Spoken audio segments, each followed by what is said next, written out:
இன்னைய சூழ்நிலை பார்த்தோம் அப்படின்னா தங்க விலை வந்து நல்லா ஏறிட்டு திரும்ப கொஞ்சம் ஒரு சின்ன டிராப் கொடுத்துருக்கு. இப்போ வந்து நம்மளோட ஒரு மிடில் கிளாஸோட மைண்ட் செட் என்னவா இருக்கும் அப்படின்னா ஆல்ரெடி ரொம்ப வளர்ச்சி ஆயிடுச்சு, மறுபடியும் வாங்கி வச்சவங்களுக்கு நல்ல விலை ஏறிடுச்சு. இப்ப நம்ம மிஸ் பண்ணிட்டோம், திரும்ப இந்த இந்த டைம்ல இறங்கும் போதாவது நம்ம வந்து வாங்கி வச்சிடணும் அப்படின்ற மாதிரி தான் என்னோட மைண்ட் செட் இருக்கும். தயவு செஞ்சு புரிஞ்சுக்கோங்க. இந்த வரலாற்று நடக்கிற நிகழ்வு வந்து தங்க ஏறுறது இறங்குறது வந்து இது வந்து புது நிகழ்வு கிடையாது. மேபி உங்களுக்கு வேணா இது பாக்குறதுக்கு புதுசா தெரியலாம். பட் வந்து இது ஒரு 150-200 வருஷம் வரலாறு எடுத்துக்கிட்டீங்கன்னா இது மாதிரி நிறைய டைம் நடந்து ஏறி இறங்கி ரொம்ப நாள் அப்படியே ஒண்ணுமே இல்லாம கிடந்ததெல்லாம் நிகழ்வுலாம் நடந்திருக்கு. சோ வந்து இப்போதைக்கு வந்து புதுசா தங்கம் வாங்குறவங்க ஒரு இன்வெஸ்ட்மெண்ட்டுக்காக போயிட்டு தங்கம் வாங்கணும்னு நினைக்கிறது, பல்கா வாங்கணும்னு நினைக்கிறது அது வந்து ரொம்ப ஆபத்தான விஷயம். ஏன்னா தங்கத்தை வச்சு தங்கத்துக்கு பின்னாடி மிகப்பெரிய அரசியல போயிட்டு இருக்கு. ஒரு சூழ்நிலையில ரெண்டு விதமான பாசிபிலிட்டிஸ் இருக்கு. தங்கம் வந்து ரொம்ப எக்ஸ்ட்ரீமான விலைக்கு போகலாம். அப்படி ரொம்ப எக்ஸ்ட்ரீமான விலைக்கு போகணுச்சு அப்படின்னா அந்த டைம்ல நீங்க அது அந்த டைம்லயே நீங்க அதை சேல் பண்ண முடியாது. அப்படி இல்லாத பட்சத்துல இன்னைக்கு விற்கிற விலையில பாதிக்கு பாதியா குறைஞ்சு ரொம்ப ஏறாம திரும்ப போயிட்டு இந்த இந்த ஹையா பிடிக்கிறதுக்கு மேபி இன்னொரு 10 வருஷம் 15 வருஷம் அந்த மாதிரி சூழ்நிலைக்கு கொண்டுட்டு போயிடலாம். ரெண்டு எக்ஸ்ட்ரீம்ல போயிடலாம்.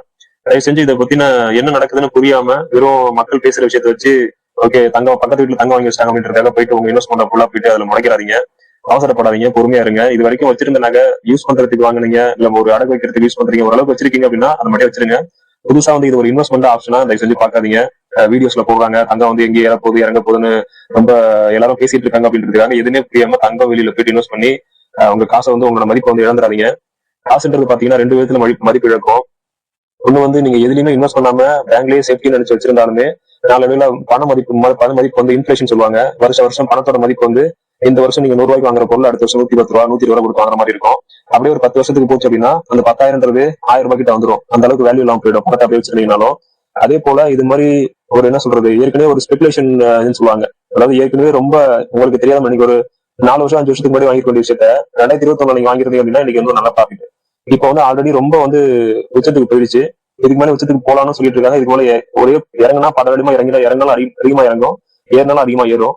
இந்த மாதிரி டைம்ல போயிட்டு நம்ம வந்து ஒரு இன்வெஸ்ட்மெண்ட் ஆப்ஷனா அதுல இறங்குறதுன்றது ஒரு சேஃபான ஒரு தெளிவான லாங் டேர்ம் யுக்தி கிடையாது. அது வந்து இது வரைக்கும் நீ வாங்கலன்னா அப்படின்னா பிரச்சனை இல்லை.